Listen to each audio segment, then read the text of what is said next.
So yeah, we didn't know what was going on, and we had a few weeks until stage 2 because we had placed high enough in stage 1. We got an automatic invite to stage 2, and during this time, Hayden had gotten a job. Damage had gotten a job, which he didn't have before, and this caused a lot of issues in our first CWL match. It was, I don't know what it was against Orbit this year, but every single time we came up against them, there was something wrong. Yeah, our first match was scheduled. We were first on the night at the beginning of the stage, and Hayden was stuck in traffic at like 5:30 or whatnot, and he was going to be late. Like, there was a COD update as well, so, you know, Aussie internet. I mean, he had alright speeds, but like still had to do an update. And so that put a lot of stress on us. So the first match, we finally get everything sorted. We're also stressed out to the max, and we're playing this intense hardpoint. It's going neck and neck for like the majority of the series. We finally, like, we're coming to the end of the map, and we've got a perfect setup on Granny's Hill, and my PC just crashes. So that means all my communications is just cut. And I was watching like probably one of the most important you know, cuts in for the Granny's Hill, which was tin, and yeah, pretty much I killed one guy in tin but was made one shot, so I had to back off. But because I couldn't comm anything, they all just came flooding out of tin and broke Granny's, and that pretty much lost us the game. Then map 2 was an S&D on Stronghold, where we were host, and Damage's host like dropped to red bar, so it was an automatic forfeit. So we're down 2-0, or 0-2, and yeah, it just was not the goods. We ended up losing that. I think we may have taken the uplink, but we ended up losing that. So, you know, continuing our losing streak going into the CWL was tough for us. And you know, during this time we had discussed roster changes because we had been doing so bad. You know, there were a lot of different views on how teammates should have been treated, and how the game should be played, and this caused a lot of tension. But you know, we wanted to try and stick it out, and just win with this roster, because that was what we always wanted. Well, that's what I wanted. To try and stick out a roster for as long as possible. So, you know, we continued going and doing that, and we came up against MF during the season, and it was another really close game, and we choked it, like just straight up choked it, and that could have changed everything, to be honest. If we had won that game, I don't even know whether or not we would have dropped Fate, and picked up Jai. I don't know, like that wasn't really my decision. But yeah, that could have changed everything. But anyway, we ended up losing that game, and midway through the season, Beeston had turned 18, and I was invited to a call and pretty much asked, you know, do you want to drop Fate and pick up Beeston? And at that point, we were on a losing streak. We were so close to, you know, not even being able to come back from the loss deficit that we're in to qualify for stage 2 finals. And you know, we were just like, something has to change. So we made that decision and was like, yep, let's do it. And when we did do that, we saw an improvement. I mean, it took a while because Beeston hadn't competed in Black Ops 3 for like 6 months, not properly anyway. I mean, he wasn't old enough. So it took a while. We were pretty much neck and neck with Team Immunity, which is my current team now, and we had a game against them which was so important to win. We had 2 games that we just had to win, 2 or 3 games. It was like we had to beat Immunity, Chiefs, or MF. So like 2 of those 3 games we had to win, and we ended up beating Immunity. That was like the series of my life. I don't even know if I'll ever have a series like that again. Ended up beating them. We lose to Chiefs, get absolutely smacked. Then the final week of the CWL, we had MF. It was the worst week to have MF. There was a lot of personal stuff going down, and it was hard to concentrate on COD, let alone a CWL match that we had to win to qualify to go to America. And we just ended up getting rolled 3-0, and that was our hopes and dreams of stage 2 over. Yeah, that was a tough thing to take, and it was really upsetting because, you know, I really wanted to go to America with that team and play on LAN with that team. I always felt that that team was more of a LAN team than an online team. I mean, it probably wouldn't have changed much, but you know, you never do know. So pretty much all the teams went to stage 2 that qualified, and we decided to take a break for a little bit, which was fair enough. Like, I had a lot of stuff going on at the time. I continued to play kind of, but in general we just took a break.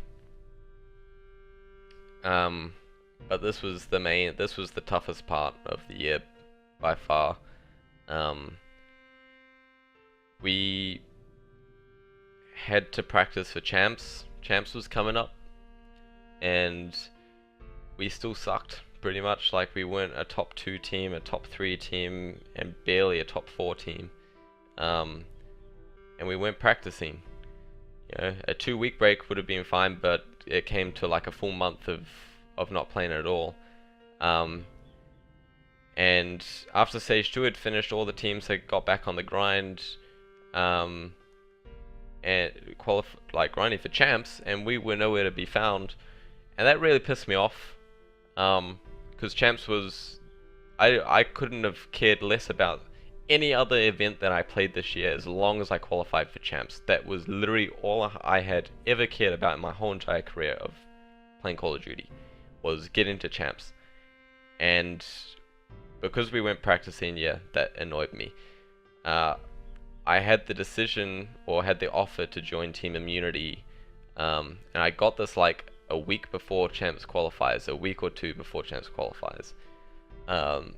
Originally, because Billy and Jai went really on, I was like, these guys aren't going to be able to make champs. Like, we're too far behind, this team won't make it.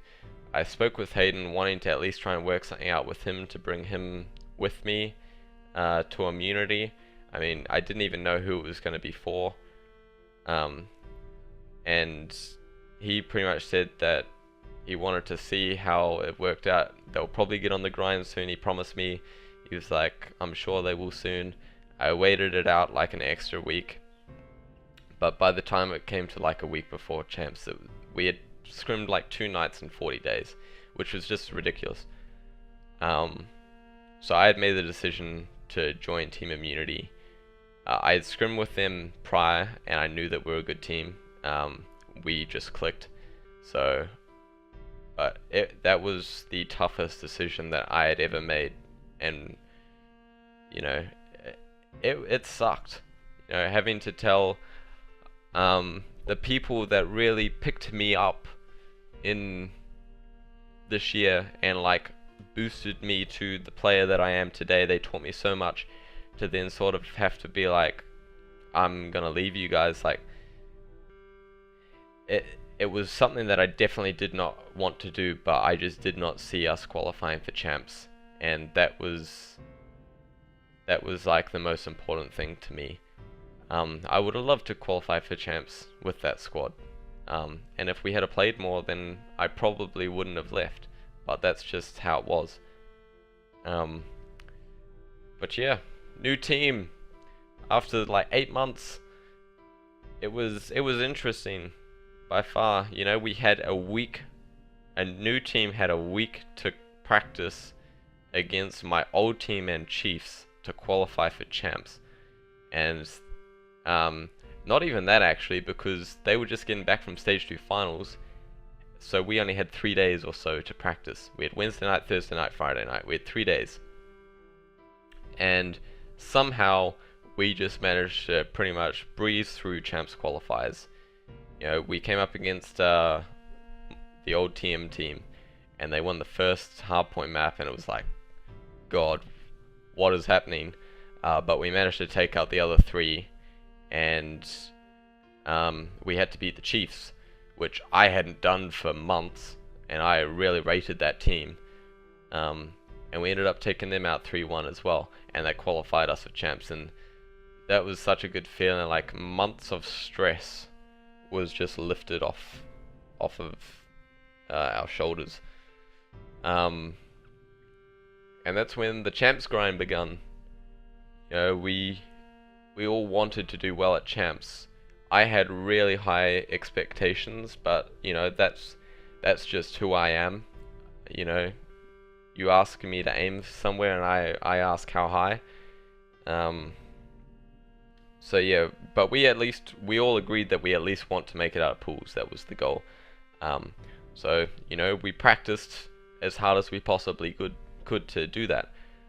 But this resulted in us playing in a particular playstyle that we wanted to play at champs, that the other teams didn't like. You know, MF didn't really like how silly we played hardpoint. We played very individual, and just ran everywhere really, and they didn't really like that, so they didn't want to play us.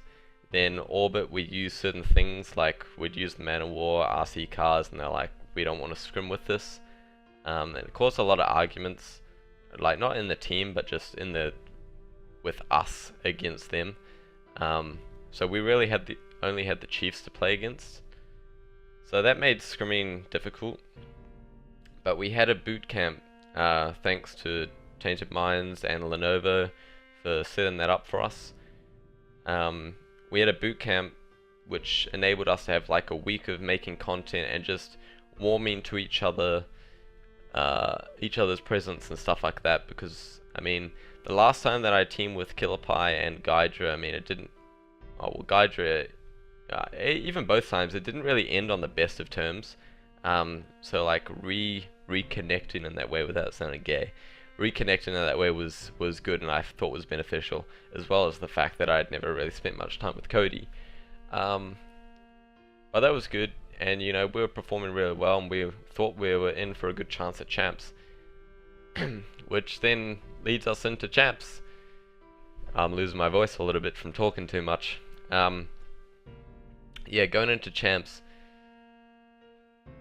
we had our first match against Lethal. I mean, I've discussed this in another video, but pretty much like the atmosphere was, I think all of us in the team were really stressed.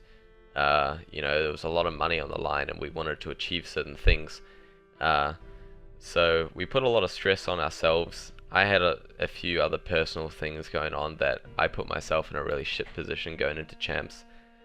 And that led us to losing. We pretty much got smacked by Lethal, which was a team that we thought would at least 100% have a win against. They came out really hot, and props to them. Like, they had some really weird strategies, but it works, so hey.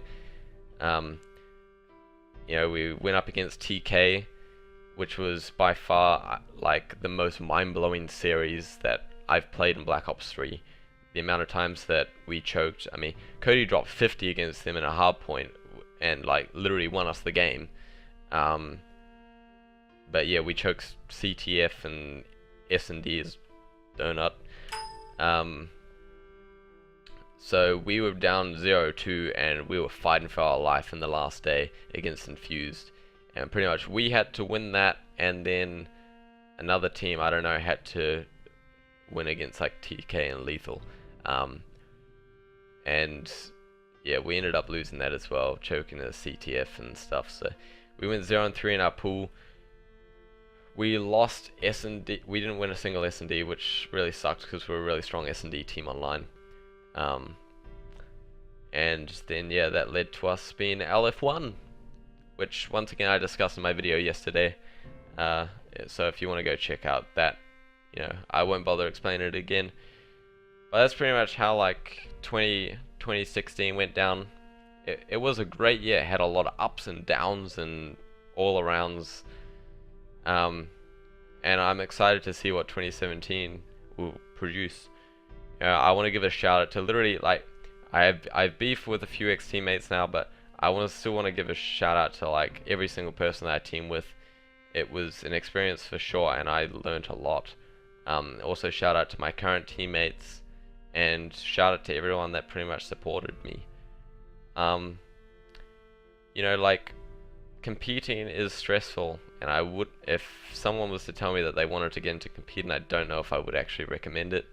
Not unless you have the right mindset at least. But, you know, if you guys are going through moments where you're stressed out or anything, don't hold that in. Legit, just don't hold that in.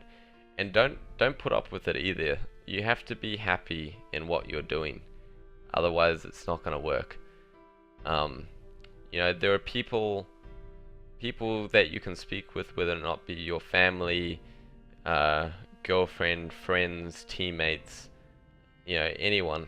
Just at least tell someone what's up, and I'm sure they'll have life advice for you, especially people that are older than you, and you know, can semi-experience same thing.